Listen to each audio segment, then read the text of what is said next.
L'examen périodique universel, ou EPU, est un mécanisme unique du Conseil des droits de l'homme des Nations Unies.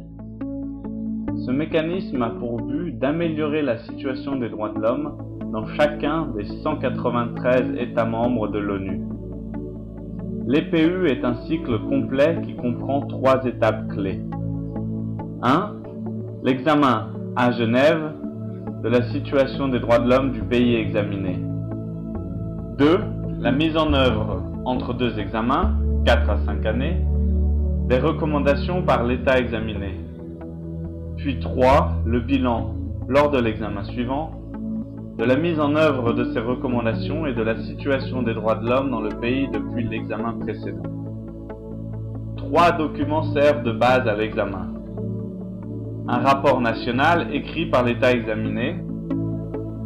Dans ce cadre, l'État concerné se doit de tenir des consultations nationales avec la société civile afin de faire le bilan de la situation des droits de l'homme. Une compilation préparée par le Haut Commissariat aux droits de l'homme contenant des informations provenant des organes de traité, des procédures spéciales et des agences de l'ONU.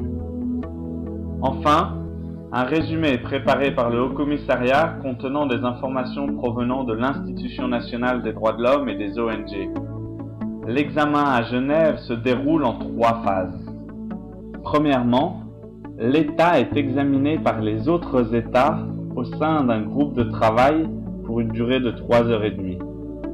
Ces États font des recommandations, c'est-à-dire des suggestions sur la manière d'améliorer la situation des droits de l'homme. Le résultat de ce groupe de travail est un rapport contenant ces recommandations.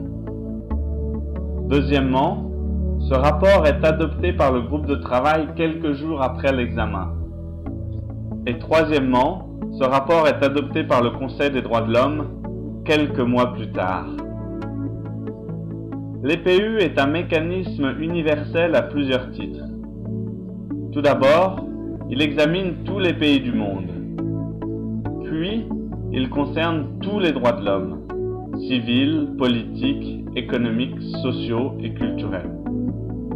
Enfin, il est universel car il concerne tout le monde. Certes, les États sont examinés par d'autres États, mais la société civile, les institutions nationales, les médias et les citoyens ont un rôle important à jouer dans ce mécanisme.